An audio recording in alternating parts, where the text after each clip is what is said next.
Vamos entonces a comenzar esta última clase, que sería la quinta, donde ahora vamos a hablar de la resurrección de Cristo, que es el final de la vida de Él, y la misión que nos deja a nosotros. Dios te salve María, llena eres de gracia, el Señor es contigo, bendita eres entre todas las mujeres, y bendito es el fruto de tu vientre, Jesús. Santa María, Madre de Dios, ruega por nosotros pecadores, ahora y en la hora de nuestra muerte. Amén.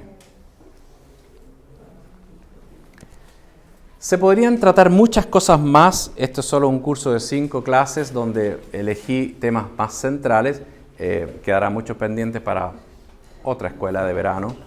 Y entonces lo que vamos a ver es como un poco la culminación de lo que dijimos ayer. Porque es muy importante tener presente que la vida de Cristo culmina en la resurrección. Y la resurrección es el punto central, el más importante de la vida cristiana y de la vida de Cristo. Si ustedes se fijan bien, por eso que yo quiero reflexionar más sobre la resurrección y sus consecuencias para nosotros, como iglesia y como personas, y al mundo entero. Entonces, piensen ustedes que si ustedes miran la liturgia durante el año, y uno va viendo la liturgia de alguna manera en un año pone toda la vida de Cristo y toda la fe, y la celebramos completa. Pero si uno mira bien las cosas, se va dando cuenta que la liturgia destaca lo más importante y pone menos destacado lo que es más común. Y si uno se fija bien cuál es el día más importante, va a ser siempre la resurrección. ¿Y cuál es la liturgia más grande? La vigilia de resurrección, precisamente. A pesar de que nosotros culturalmente en Latinoamérica y en España también se le da mucha importancia al Viernes Santo y al Vía Cruz, y a veces para mucha gente es el día más importante, porque también es muy importante. Sin embargo, litúrgicamente la culminación es la vigilia, con la gran celebración de la resurrección. Ese es el punto central. Por lo tanto, Pablo tiene toda la razón al decir, si Cristo no hubiera resucitado, vana es nuestra fe. Porque la resurrección es el momento culminante de la vida de Cristo y tiene para nosotros una importancia. Entonces, yo ahora voy a reflexionar sobre cómo entender la resurrección, porque es un tema bien complicado y bien difícil. Lo sabemos, siempre lo reflexionamos y hablamos de la resurrección, y todo el mundo habla de la resurrección, pero no siempre nos hemos detenido a pensar bien lo que significa, y eso es lo que quisiera hacer yo ahora. Entonces, voy a ver 4 cosas. Donde son 2 introductorias y 2 como más completas. La primera voy a ver la resurrección como el núcleo fundamental de la fe, luego cuál es el contenido bíblico de la resurrección que dice la Biblia de la resurrección, luego cuál es su contenido de fe, y en cuarto lugar cómo la resurrección llega a todo el mundo y salva a todo el mundo. Ahí voy a hacer un pequeño cuadro aquí en el pizarrón. Entonces, en ese sentido, vamos a ver esas 4 cosas, ¿no? Entonces, partamos diciendo que la resurrección de Cristo, que ese es, cuando yo hablo de resurrección, hablamos de la resurrección de Cristo, que es el dato de la fe fundamental. Y desde la resurrección de Cristo, nosotros sabemos de la resurrección futura nuestra, sabemos de la asunción de la Virgen y sabemos de la salvación universal. Pero el dato básico es que Cristo ha resucitado. Y si ustedes se fijan, la primera enseñanza de los apóstoles, una vez muerto y resucitado Cristo, se llama querigma, y que está en los Hechos de los Apóstoles en capítulo 2, y está en todos los Hechos de los Apóstoles, y aparece en las cartas de San Pablo mucho. ¿Qué es lo que decían los apóstoles? Que fue la primera predicación, lo más central. Lo primero que hacían es: Jesús, ese hombre que ustedes crucificaron, ha resucitado. Eso es la básica fe. Y después lo agregaron: Jesús, el hombre que pasó por el mundo haciendo el bien y que fue bautizado en Juan en el Jordán y predicó, y que fue crucificado y ustedes lo mataron, es el Padre, lo ha resucitado y está a la derecha del Padre y está ahora y nos ha enviado su Espíritu. O sea, ese es como el querigma, pero el punto central está ahí en que Cristo ha resucitado. Entonces, y ese es un dato de fe, porque nadie ha visto a Cristo resucitado de nosotros. Lo vieron y lo experimentaron los apóstoles, y que fueron muchos en esa época. Digo apóstoles, vale decir los 12 discípulos, las mujeres que acompañaban a Jesús, a las cuales se le apareció Jesús, y varios otros hombres y mujeres de la época que Jesús se les apareció, como dice San Pablo incluso, hubo a más de 500 hermanos que en una ocasión se les apareció. Pero es una generación inicial, no fueron todos, son algunos a los cuales Jesús resucitado se les dejó ver y ellos han transmitido a nosotros la fe. Por lo tanto, nuestra fe en la resurrección de Cristo nace de que nosotros confiamos, creemos y acogemos el testimonio de los primeros discípulos. Por lo tanto, la resurrección nosotros la sabemos por ese dato, el dato de que los discípulos iniciales recibieron ese testimonio y lo han transmitido. Ahora bien, esa resurrección tenía un valor muy grande, porque el punto fundamental, después de todo lo que había hecho Cristo, ¿se refijan? Está, que es el dato de fe, ¿no? Nació Jesús, vivió en Nazaret, luego salió a predicar por Galilea, llegó a Jerusalén, siguió predicando, finalmente fue crucificado, murió y fue sepultado. Todo eso que enseñó, toda su palabra, todos sus ejemplos, el convocar a los discípulos, el predicar las cosas más importantes, los milagros que hizo, las enseñanzas que dejó, todo eso culmina con su entrega en la cruz y en la muerte, y finalmente lo depositan en el sepulcro. Entonces, la resurrección tiene como dos importancias muy grandes. La primera es que el Padre dice, esto que dijo Jesús es verdadero, es mi Hijo, y todo es así, y por eso es resucitado y ha llegado al cielo. En el fondo es una confirmación de todo lo que hizo Jesús, porque efectivamente cuando murió, muchos discípulos dijeron, los discípulos de Emaús, ¿se recuerdan? Parece que todo lo que habían dicho, creíamos que era verdadero, estábamos felices, y parece que ya no quedó nada porque lo mataron. ¿Se recuerdan? Y ya nadie sabe, y los discípulos además se fueron para otro lado. O sea, en el fondo, la resurrección era muy importante para confirmar todo lo que había hecho Jesús. Y no solamente confirma todo lo que había hecho Jesús, sino que además le da una interpretación. Dice, y por lo tanto, todo lo que había hecho Jesús era precisamente traer la vida nueva del cielo, la vida nueva de Dios al mundo, y la trajo de tal manera que ya Jesús tiene esa vida nueva resucitada. O sea, en el fondo, junto con decir lo que hizo Jesús es correcto y verdadero, además dice, pero además en Jesús, que es hombre, además de ser hijo de Dios, es hombre, ese Jesús está en la nueva condición resucitada, llena de Dios, resucitada con vida nueva. Por lo tanto, ha llegado una vida nueva a nosotros, que es como el punto importante.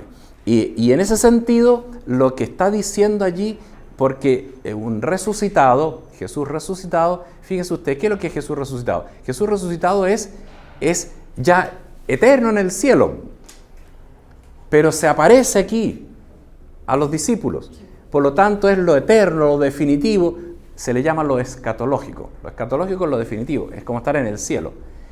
Aparece. Entonces, es en el fondo, como se ha expresado, es la apertura del cielo para todo el mundo. Porque Jesús ya ha entrado al cielo siendo verdadero hombre, ya está resucitado con el Padre, y por lo tanto, Jesús ya resucitado es un ser humano en condición eterna en el cielo, y se le aparece a los discípulos para anunciarles que todos llegaremos por el mismo camino. Por lo tanto, es como la apertura y de alguna manera la muestra y la prueba de que nuestra vida termina en la eternidad. Por eso que de allí, de la resurrección de Cristo, nosotros creemos en nuestra resurrección. Ese es el fundamento para creer en nuestra vida eterna. Entonces, por eso, lo primero es indicar que todo lo que dijo Jesús es correcto. Lo segundo es, el dato de fe segundo, es que Jesús ha abierto el camino a la eternidad a todos nosotros, porque es un ser humano, y como ser humano,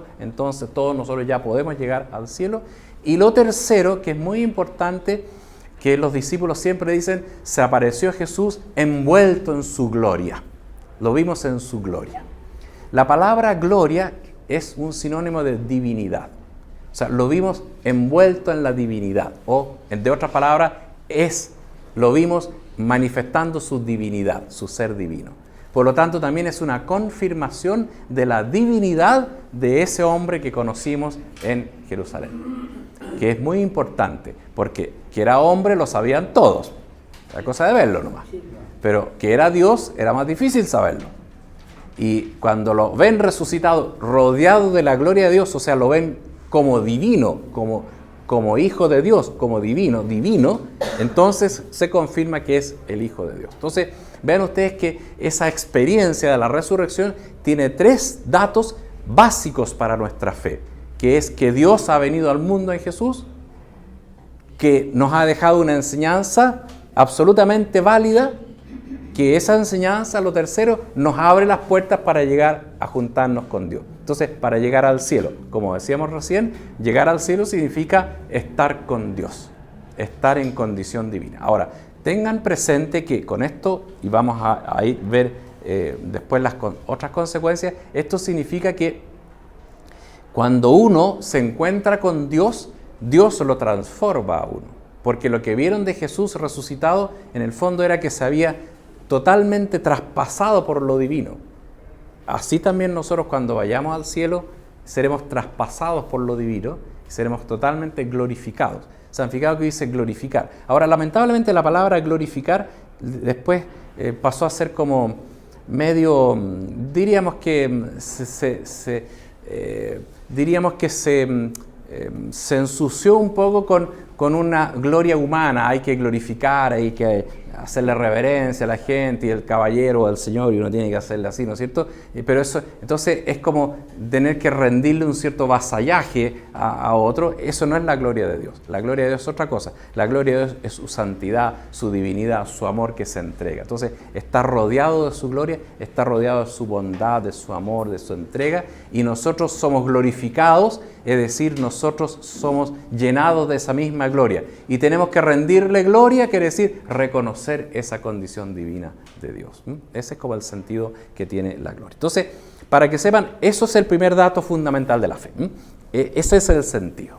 Ahora bien, para entender mejor eso, es bueno ver un poco cómo narra la Biblia la resurrección. Dado que ese testimonio de los discípulos, nosotros lo sabemos porque está escrito en la Biblia, además de haber sido transmitido oralmente hasta nosotros, pero está fundamentalmente escrito en la Biblia, nosotros tenemos que leer la palabra de Dios y interpretarla bien para entender qué quiere decir la resurrección de Cristo. Y fíjense ustedes que hay la Biblia, el Nuevo Testamento, habla de la resurrección de Cristo de 3 maneras.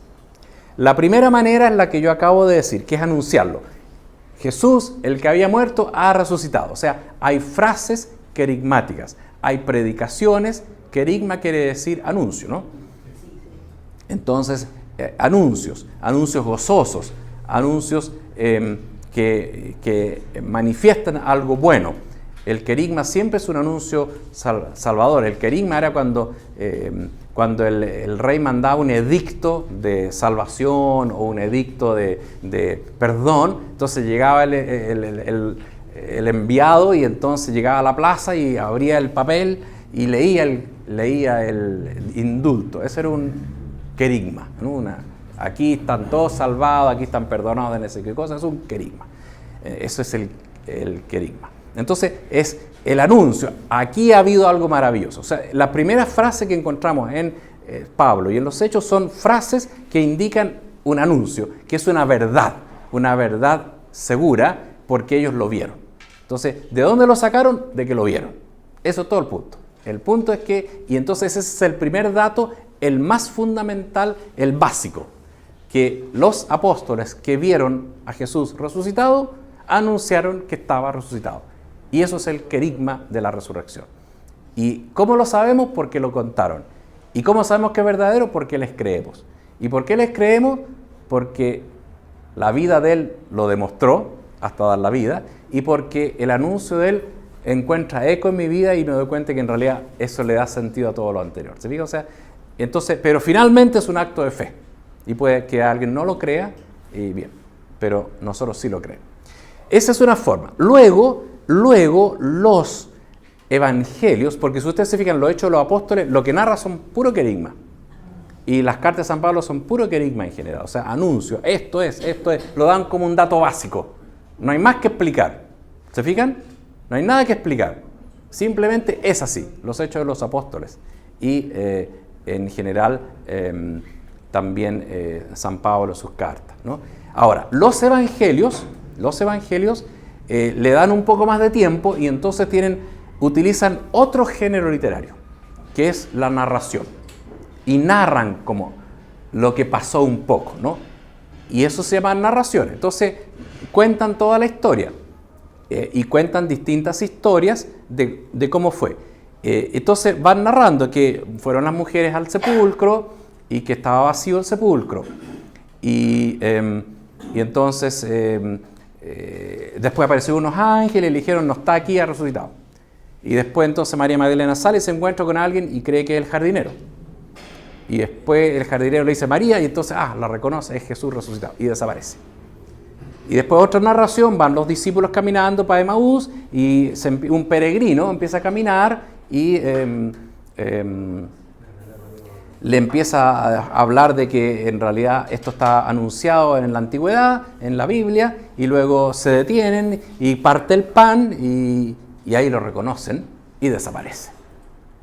¿Se fija? Y entonces vuelven corriendo y le anuncian a los demás, en realidad ha resucitado.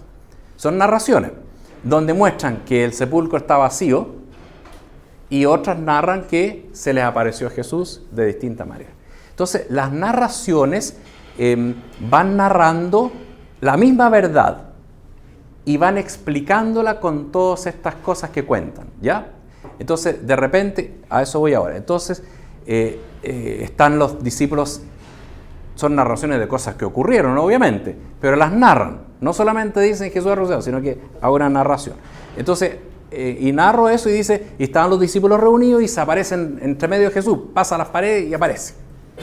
Y después entonces Tomás no estaba y no cree, y después se aparece otra vez. Y entonces lo toca y le toca las manos y las llagas, y lo reconoce y cree, y le dice, Dios mío, y desaparece. Y después van nadando y van pescando y lo encuentran en la orilla, está comiendo pescado, ¿está fijado? Y está comiendo pescado y se bajan y Pedro sale nadando y Juan le dice Jesús y le dan pan y le dicen denme desayuno, de comer y después le dice Pedro me amas más que todo y le da un mensaje, ¿no?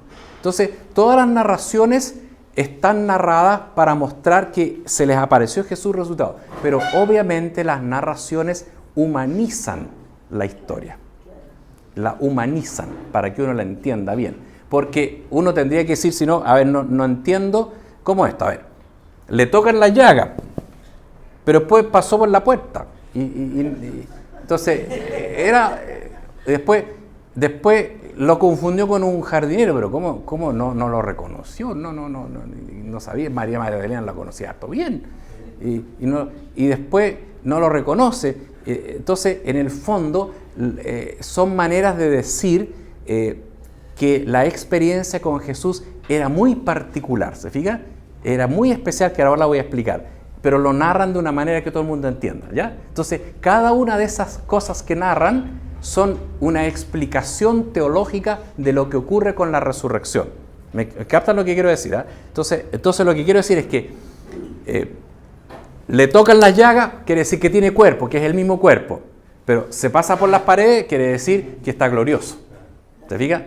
Es que Tomás le dice, está comiendo pescado y Juan dice, es el Señor. Entonces quiere decir que es la misma persona y tiene los mismos rasgos.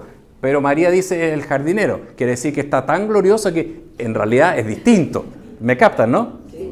Son distintas formas de ir mostrando los distintos aspectos de la resurrección, para mostrar que realmente el que se aparece resucitado no está en la condición nuestra, está en otra condición, que es la condición resucitada, pero que ese resucitado está con toda su corporeidad igual a la nuestra, la misma que tenía antes, pero en una nueva condición.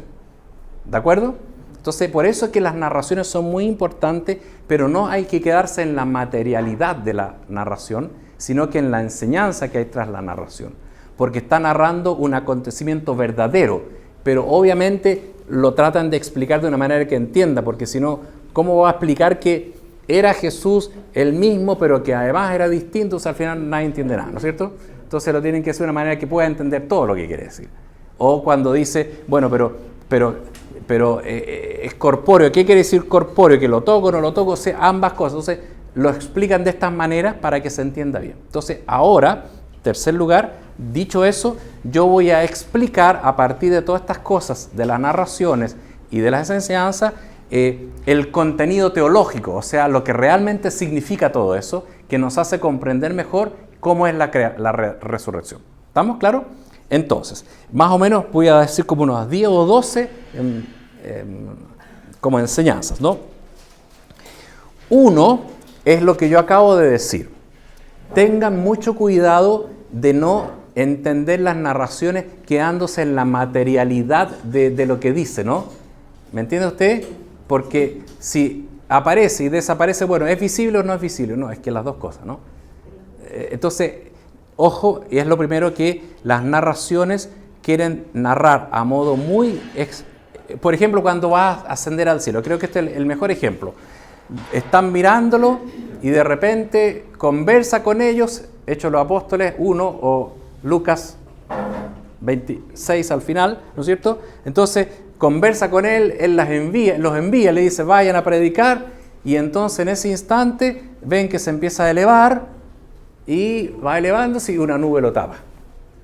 Entonces entendamos lo que significa. ¿Se elevó a dónde? ¿Llegó a qué? ¿A la luna? ¿A Marte? Es una manera de decir, se fue, lo vieron, estuvo con ellos y en un cierto momento ya dejó de aparecerse y fue volviendo a su situación trascendental. Bueno, tapó una nube, ya, llamémoslo así, ya no lo veo más, ¿no? Es como cuando dice, tengo como una nube en el ojo. La gente dice, no tiene una nube, una mácula o algo así, ¿no? Tengo como una nube, dice. O sea, son maneras de explicar. Y todo el mundo entiende que tiene una nube en el ojo, pues. Pero no una nube, es otra cosa. ¿Me captan, no? Entonces, es lo mismo. Entonces, de repente empezó como a volver a su condición de resucitado del cielo, ya no ha aparecido y como que ya una nube me tapó, ya no lo ve más. ¿Se fijan? Me captan, ¿no? Entonces, ojo con esta materialidad porque tampoco ascendió, sino que pasó a la nueva condición del cielo. Entonces, eso es. Ahora, lo segundo que es importante, que los tiempos verbales son muy importantes, ¿no?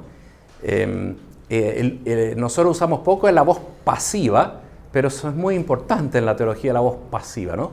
En el sentido que, o también la voz a veces media, en el sentido de que las cosas son, no es uno el activo siempre, ¿no? Entonces, fíjense ustedes que siempre que dice que vieron a Jesús resucitado, en realidad lo que dice es, se dejó ver, o se manifestó, pero lo usa siempre diciendo, y él fue visto. ¿Ya? ¿Me entiendes tú, no? Entonces, en el sentido de que no es que ellos lo vieron, sino que en un cierto momento se les aparece, se deja ver. O sea, en el fondo toda la iniciativa está de Dios. Es Él el que quiere aparecerse y manifestarse de repente a algunos. O sea, no es que ellos lo andaban buscando, porque en realidad no lo andaban buscando. María Magdalena no fue al sepulcro a buscar a Jesús, sino que fue simplemente a ungirlo y a enterrarlo bien. Y se le aparece, se deja ver. Y lo mismo pasa con los discípulos. Ciertamente estaban encerrados en su cenáculo, no esperando que se le apareciera a Jesús, sino que lamentándose y asustados de lo que había pasado. Y los discípulos de Emaús no iban caminando a buscar a Jesús, sino que estaban desconsolados nomás. Y se les aparece. Entonces, siempre en la antigüedad, en todos los relatos, siempre se dejó ver, fue visto, se les apareció. O sea, siempre va a ser un acto, una obra de Dios. Y esa obra de Dios siempre supone de ellos un acto de fe. Un acto de fe. Porque a pesar de que lo vieron, de que se les dejó ver, que lo experimentaron y que lo sabían, eso no les quita que es un acto de fe. También yo lo reconozco como Dios, me entrego a Él como Dios. O sea, la experiencia que tuvieron es obvia, no hay que creerla, estaba y la experimentaron. Pero desde esa experiencia ellos tienen que decir, es Jesús el que yo vi, es el mismo. Confío en todo lo que me dijo. Ahora sí comprendo y entiendo todo lo que pasó. Ahora sí me entrego totalmente. ¿Se fijan? A los discípulos que vieron a Jesús resucitado no se les eximió del acto de fe. Porque el acto de fe no es simplemente creer algo que yo no veo, sino que es una actitud mucho más de fondo. Ellos repiten y nosotros, cuando uno puede tener una experiencia fantástica espiritual, pero igual tiene que ser un acto de fe. Esto fue Dios que me vino, porque alguien puede decir, no, parece que soñé. No soñé, es una experiencia que tuve con Dios, ¿no? O realmente siento que Dios me ha acompañado. Entonces, en ese sentido, los discípulos también tuvieron ese mismo acto de fe, ¿de acuerdo? O sea, la experiencia de ellos es un prototipo para la nuestra, porque también ellos hicieron un acto de fe en ese Jesús resucitado. Ahora nosotros, nuestro acto de fe no es en la aparición de Jesús resucitado, sino en el testimonio de los que lo vieron y creemos a ellos, pero no le creemos solo a ellos, sino que al creerle a ellos, le creemos a Jesús resucitado y me entrego a Jesús resucitado. Me perciben el punto, ¿no? Ahora, ciertamente, la otra cosa importante es que para la experiencia de los discípulos cuando Jesús ha resucitado, entonces la gran convicción es que no ha terminado todo. Quiere decir que no se acabó todo con la muerte. La experiencia que tiene Jesús con los discípulos es que Él está triunfante. Y por lo tanto, cuando los discípulos lo experimentan, lo que perciben es que no ha terminado todo, sino que lo que ha pasado es simplemente que está recién comenzando todo. Ha llegado un momento culminante donde tiene que seguir todo para adelante. Por eso es que siempre las apariciones van unidas a ustedes son mis testigos. Y ustedes tienen que dar a conocer esto a toda la eternidad, a toda la humanidad, a todos los pueblos y en todas las generaciones. Ese es el origen de la iglesia. Allí está el origen de la iglesia. Precisamente en la aparición del resucitado. Porque la aparición del resucitado es a los discípulos que se habían comunicado con Jesús todo el tiempo. Y cuando se les aparece resucitado, los discípulos comprenden que ahora llegó el momento de que ellos continúen con esa misión. Por lo tanto, es muy relevante saber que la aparición de Jesús resucitado es el comienzo de toda una historia, que es la historia nuestra, ¿no? Ahora, dicho eso, casi como un paréntesis, hay que nunca confundir, jamás confundir estas experiencias de los discípulos que han experimentado a Jesús resucitado, fundando la iglesia y que lleva adelante la misión de la iglesia. No hay que confundirla bajo ningún punto de vista con las otras experiencias místicas que a lo largo de los siglos hombres y mujeres de la iglesia han tenido, que aparición de un santo, que una manifestación de la misericordia, son otro tipo de experiencias, no son apariciones del resucitado como son las apariciones originarias que fundan la iglesia.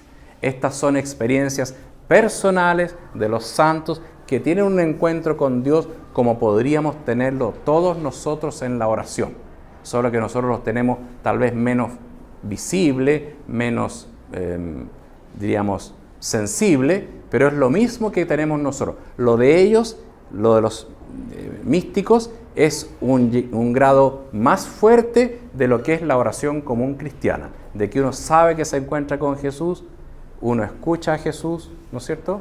Uno siente que le inspira, uno siente que de alguna manera ha tenido comunicación con Él y uno siente que de alguna manera le inspira cosas, le enseña cosas. Bueno, eso es una experiencia mística que es algo propio de la vida espiritual, de la vida cristiana, de todos los cristianos posiblemente, en distintos grados. En cambio, las apariciones de Jesús resucitado son de una época bien precisa a unos hombres y mujeres bien precisos en un momento de fundación de la iglesia bien preciso. ¿Ya? Para nunca confundir. Son dos. Ambas son buenas y necesarias, si uno quiere, pero sin ninguna duda las apariciones de Cristo resucitado son centralísimas, indispensables. Las otras son dispensables, porque podrían no haber habido, porque no son esenciales, sino que son experiencias que Dios le ha dado como dones a distintas personas en determinado momento para el bien de la iglesia. Bien. Ahora, dicho eso, lo más importante es comprender qué significa el resucitado. Creo que ya lo he dicho, pero lo repito aquí simplemente en el orden de las temáticas. Cuando Jesús se aparece con la gloria divina, quiere decir lo que dije ya. Uno, que está rodeado, que es Dios, manifiesta su divinidad. Y lo segundo es que lo definitivo ha llegado ahora. Y por eso Jesús ya está resucitado y nosotros al resucitar pasamos a lo definitivo. Ahora, lo importante de esto, y que aquí va el punto, es que siempre el pueblo de Israel esperaba que llegara algún día que Dios viniera al mundo. Lo esperaba. Sin embargo, siempre lo esperaba con que al venir Dios al mundo, se acababa la historia. Y la gran novedad de la resurrección de Cristo es que vino Dios al mundo, primero encarnado, y luego vuelve a aparecerse ya resucitado, con la vida nueva, escatológica, y perdona los pecados, y envía y dona el Espíritu Santo. Y sin embargo la historia sigue. Entonces, lo que hace la resurrección, que es muy relevante, que uno podría decir, la historia del mundo desde el Big Bang y del primer ser humano, ahí en África, ahí en Etiopía y en esos lugares, ¿no es cierto?, de los primeros seres humanos que empezaron ya, y el Homo sapiens, todo es una época y llega un instante que es la resurrección de Cristo, donde ahora en esa misma historia que tiene millones de años, está también lo definitivo, incorporado. Y usted me va a decir, ¿dónde? Está incorporado en la presencia real, verdadera, sacramental de Cristo en la iglesia y en muchas formas en la iglesia. Entonces, cuando nosotros comulgamos, ¿comulgamos a quién? A Jesús, ¿cuál? ¿Cómo? ¿En qué condición? Resucitado sacramentalmente, pero es resucitado. Entonces, y cuando leo la palabra de Dios, leo la palabra de Jesús resucitado. Y cuando yo me bautizan, me dan la vida nueva, que es la vida de Jesús resucitado.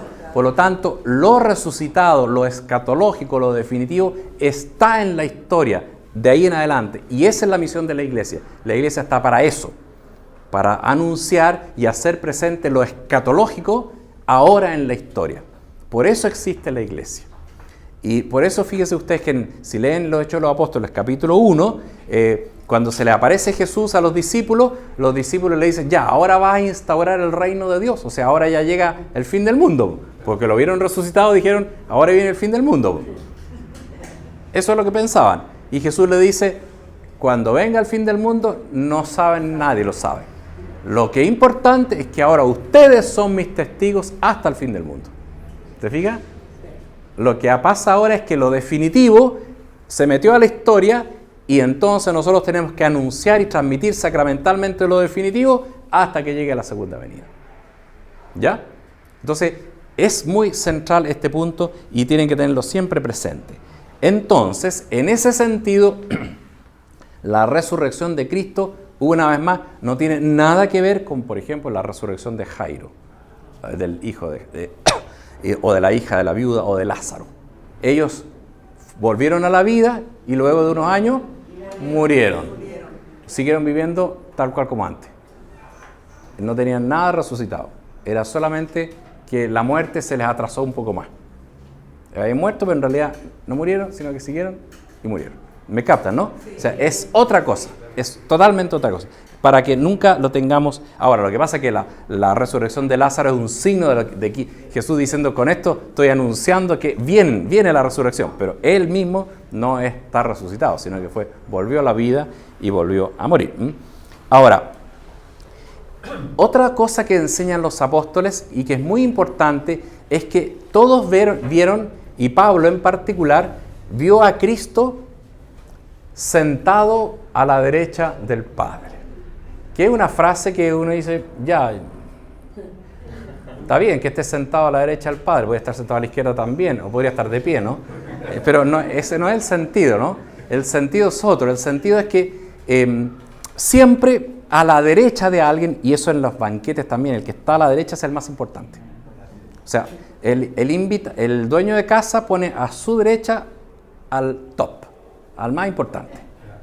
Entonces, eso lo ve. Entonces, cuando Jesús está arriba, a la derecha del Padre, quiere decir que Jesús es lo más importante para el Padre, o sea, su Hijo. O sea, es la condición de dignidad máxima. Y sentado quiere decir con poder. Porque el que se sienta es el rey, el emperador, el trono. Entonces, en el fondo, una manera de decir, mire, aquí está Jesús, es el más importante junto al Padre, porque es el Hijo, con poder. Con poder. Y ese poder, ¿qué es ese poder? El poder de interceder por nosotros, o sea, salvarnos. O sea, Jesucristo ha subido a los cielos para salvarnos, para interceder, para acompañarnos, para estar presente. Por eso que envía el Espíritu Santo y a través del Espíritu Santo se hace presente en el mundo y estando en el mundo está siempre llevándonos a nosotros a la resurrección. Entonces, Jesús no se fue al cielo, y aquí va lo siguiente, no se fue al cielo para desaparecer o para irse, sino que de alguna manera lo que tenemos que decir, y este es el sentido más profundo de la ascensión, porque alguien me va a preguntar, bueno, ¿y cuál es la gracia de la ascensión? ¿Acaso qué pasó con esos 40 días? ¿Dónde estaba? ¿No le parece? Entonces, la ascensión no quiere decir, porque a los 40 días sale la ascensión, no quiere decir que en esos 40 días estaba resucitado dando vueltas por no sé dónde, porque no, sino que lo que quiere decir es que Jesús estuvo 40 días apareciéndose. Y la última vez que se apareció es la última. A eso se llama ascensión. Ya no vuelve más. Es la última aparición. Por eso dijeron ascendió. Es una manera de decir fue la última aparición. ¿Y por qué fue la última aparición? Porque le dijo, ahora ustedes son mis testigos a todo el mundo. Ya no hay más que aparecerse. Entonces, en realidad Jesús, la ascensión no tiene nada de distinto de la resurrección. Es lo mismo, solo que quiere decir la última aparición del resucitado. Aquí. Por eso que nunca más ha vuelto a aparecer. Porque ya cumplió. Porque ahora la manifestación de Cristo somos nosotros. Todos nosotros. Esa es nuestra tarea. Entonces, en ese sentido, Él está a la derecha del Padre y está intercediendo, pero está presente en medio de nosotros, a través de nosotros, siempre y en todo momento, salvándonos. Y en el fondo llevándonos a la eternidad a través de la resurrección. ¿Estamos claros en el punto en eso? Bueno, ahora vamos a dos temas que son de alguna manera más complejos. ¿Cómo es ese cuerpo resucitado de Jesús? El cuerpo de Jesús es su cuerpo, en el sentido de que Jesús está resucitado entero. O sea, ese Jesús que conocimos, que era el Hijo de Dios hecho hombre, ese está resucitado. Ahora, cuerpo no quiere decir la materialidad del pellejo, porque además, si miramos más difíciles, los átomos y las células y todo va cambiando, y la misma química. Entonces, no es un problema material, sino que el cuerpo es parte de uno. Pero ¿qué es lo que me permite el cuerpo? El cuerpo me permite relacionarme con ustedes, porque yo me relaciono por el cuerpo. Y en mi cuerpo es mi historia. Entonces, el cuerpo es mi vida entera, mi historia. En mi cuerpo está desde que yo nací hasta que muero. Y están todas mis relaciones. Por mi cuerpo yo tengo mamá, yo tengo papá, yo tengo un hermano, tengo sobrinos, tengo otro hermano, tengo sobrinas. Mi cuerpo y su cuerpo nos relacionan. Entonces, el cuerpo es mi historia completa y todas mis relaciones. Por lo tanto, que Jesús esté resucitado quiere decir está resucitado con toda su humanidad. Pero no es un problema que la humanidad sea mis pellejos y mis uñas, sino que es mi vida humana entera. Porque eso es el ser humano, son relaciones que me constituyen también. Entonces, por eso que lo reconocen y no lo reconocen, porque el problema no es, porque si no la pregunta, ¿y a qué edad tenía Jesús cuando resucitó? ¿Y si alguien murió guagüita, va a ser siempre una guagüita en el cielo? No, es misteriosamente,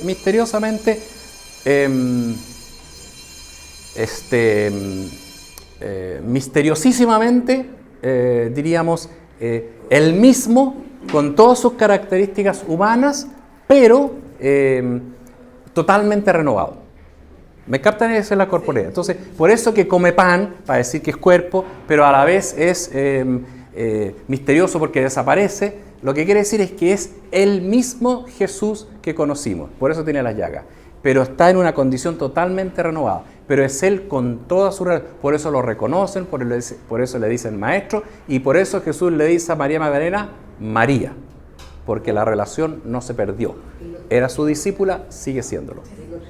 Y lo escucha y le conversan. ¿Se fija? Es siempre la relación, la historia con toda su vida. Entonces, en ese sentido, tenemos acá esa forma de pensar. Entonces, eso respecto a la corporeidad. La corporeidad, y por eso nosotros cuando estemos en el cielo resucitado, vamos a estar corporalmente con toda nuestra historia y con toda nuestra relación. Por eso que yo voy a encontrarme con mi mamá y le voy a decir mamá. Y con mis amigos voy a decir amigo. Y voy a ser yo y van a decir sí, fue sacerdote, la historia completa. Lo único que se va a borrar va a ser el pecado. Y voy a estar purificado de todo mal. Entonces uno va a estar arriba con todas sus relaciones, misteriosísimamente, maravillosamente, pero totalmente renovado y purificado. ¿De acuerdo? Entonces, así es Jesús y así nosotros. Y en este sentido, cierrame la puerta, para terminar y sin ruido, me dará unos minutos para terminar la temática. Y entonces, aquí se da un elemento trinitario importante. Por eso es tan importante el Espíritu Santo. Porque el Espíritu Santo lo que hace es, cuando Jesús asciende a los cielos, envía el Espíritu Santo. Y el Espíritu Santo lo que hace es hacer presente a Jesús. Porque el Espíritu Santo es el vínculo entre el Padre y el Hijo. Y por lo tanto, cuando viene al mundo, lo que hace es traernos a Jesús. Es el don. Y por eso siempre el Espíritu Santo va a estar en medio de nosotros, pero lo que va a estar haciendo es haciendo presente a Jesús, en mí y en los demás. ¿De acuerdo? Bueno, voy a concluir esto con una cosa que me han preguntado sobre cómo esto. Entonces, la resurrección y el envío del Espíritu Santo es un acontecimiento cosmológico, quiere decir que abarca al mundo entero. Cuando Cristo resucita, está en el cielo y nos llama a todos y envía el Espíritu Santo a todos. Entonces, como Dios está sobre el tiempo, ve las cosas sobre el tiempo, entonces Dios, Jesús en el cielo y el Padre ve el mundo entero, toda la historia del mundo como si fuera un momento. ¿Se fija? No lo ve, no dice, esto fue ayer. No, para Dios todo. Entonces aquí está desde Adán hasta el último ser humano. Los ve todos en un momento. Y cuando mira al mundo, no mira al mundo así en seco, sino que mira a Jesús resucitado al medio y en Él a todos nosotros, porque resucitó a todos. Entonces Jesús está en el medio de la historia humana y con su resurrección la envía a todos, a todo el mundo le llega la fuerza, la gracia, el perdón, la misericordia de Dios. ¿Se fijan? Dios a todos, el resucitado, antes y después de Él, a todos envía su misericordia, los mira a todos y los abraza a todos. Y eso lo hace a través del Espíritu Santo. Entonces, envía el Espíritu Santo a todos. Y ese Espíritu Santo está en todas partes. Entonces, lo que ha hecho la resurrección es que Jesús está abrazando a todos y enviándole el Espíritu Santo a todos. de tal manera que en el corazón de cada persona humana está el Espíritu Santo. Y está el Espíritu Santo invitándolo a reconocer a Cristo, invitándolo a encontrarse con Él, invitándolo a amar. Entonces, pero como eso es invisible, entonces Jesús dejó a sus discípulos, que eran los que creyeron en Él, y eso se llama iglesia, que son los que creen, la fe. Entonces, aquí adentro están todos los que creen en Jesús y hacen presente a Jesús y lo tratan de manifestar. ¿Se fija? Somos nosotros, que hemos creído en Jesús, nos llegó el Espíritu Santo y creemos en Él. Y entonces nosotros como iglesia, como dijo Jesús en el mismo día de la ascensión, nosotros vamos con la misión tratando de predicar a todo el mundo. ¿Se fijan? Esa es nuestra tarea, para que estos creyentes ojalá lleguen a todo el mundo, toda la historia. Porque somos la presencia de la resurrección. A todo el mundo. Entonces, en ese sentido, ustedes pueden ver que Jesús envía su Espíritu a todos para que todos respondan, pero además lo acompaña la sacramentalidad de la iglesia visible que va predicando, como los discípulos anuncian que ha resucitado Jesús. Entonces, los de adentro tenemos que creer en Jesús y vivir con amor. Si no, por más que estemos adentro, no sacamos nada. Y los que están acá afuera, aunque todavía no han recibido la fe de Cristo, o habiéndola escuchado no la han creído todavía porque el predicador no era muy buen predicador, o por la razón que haya sido, aquí afuera todavía la persona puede acoger el Espíritu Santo en su corazón y amar, y servir, y ayudar. Y en eso está teniendo una fe implícita y un amor a Dios implícito que lo ayuda a encontrarse con Dios. Ahí tenemos que hacer nuestra riqueza. Exactamente, ahí está. Entonces, ustedes están acá invitando a gente, o acá también invitando a gente, pero alguien que vive lejos, o que nunca ha escuchado, que no vive en un blog de ese departamento, pero nunca ha ido a la iglesia, ese no está exento de tener en su corazón el Espíritu y puede en su corazón hacer el bien. Y por eso que la salvación de Dios es para todos, pero ojalá que cada uno pueda ir encontrándose. Entonces, la última pregunta que nos podría quedar es, ¿y entonces por qué es importante conocer a Cristo? Porque conocer a Cristo nos da dos cosas que son irreemplazables. Uno es saber que Dios es mi Padre y me ama gratuitamente. Esa es una buena noticia que cambia mi vida totalmente. Saber quién es Dios y cómo es Dios es un don que nosotros recibimos y un don que todos deberían poder conocer. Y por eso no nos debemos cansar nunca de anunciarlo mientras haya una persona que no sepa que Dios es su Padre amoroso, que lo perdona, que lo quiere, que lo ayuda. Porque hay mucha gente que sufre al no saber que así es Dios. Entonces, eso es un deber nuestro, anunciar eso. Y lo segundo, que es muy importante, es porque también nosotros le ofrecemos instrumentos de salvación buenos. Conocer la palabra de Dios y leerla es algo bueno que me ayuda. Saber rezar es algo bueno y que me ayuda. Recibir un sacramento es algo bueno y que me ayuda. ¿Se fijan? Entonces también yo ayudo a los demás a encontrar a Jesús. Les enseño el Evangelio, les ayudo. Y porque también les enseño cómo vivir humanamente, les muestro el modelo de Jesús. Todo eso ayuda a la gente, ayuda al mundo. Y aquí entendemos por qué a veces hay tanta maldad en el mundo, porque a veces se desconoce a Dios. Entonces nosotros estamos llamados a mayor justicia. Conocer más a Jesús va a hacer entender mejor. Muchas veces hay ideas, pensamientos, formas de vida, pero están alejados de Dios, están alejados de la verdad, están alejados de lo que es el ser humano. Y ahí está nuestra tarea, anunciar, para que también ese Espíritu Santo que está en ese corazón les ayude a comprender cuál es el verdadero modelo humano. ¿Se fijan? Entonces, por eso es tan importante la misión y la resurrección. Entonces, la resurrección es un acontecimiento absolutamente central, totalmente maravilloso y que nos ayuda a todos nosotros a encontrarnos. Y termino diciendo, y lo que para la resurrección de nosotros es el último día, a María Santísima, por especial privilegio de Dios, se le dio al momento de terminar su vida terrestre. Eso es la asunción. La asunción quiere decir que la resurrección, que para nosotros llegará al último día, a ella le dio al momento mismo de terminar su vida terrestre. Eso es asunción en cuerpo y alma. O sea, está en condición resucitada al igual que su Hijo. Eso es la asunción. Y ahora, ¿cómo será eso de que nosotros morimos y esperamos hasta el último día? Claro, salimos del tiempo, así que no sabemos cómo será eso en el cielo, ¿no? Pero lo concreto es que mirado desde acá, nosotros tenemos que esperar hasta el último día de la resurrección. Pero eso no quita que ya al morir estamos mirando a Dios, pero a la espera de la resurrección de todo. En el fondo lo que quiere decir es que uno no estará, lo que dice San Pablo, uno no estará completamente feliz en el cielo mientras no hayan llegado todos.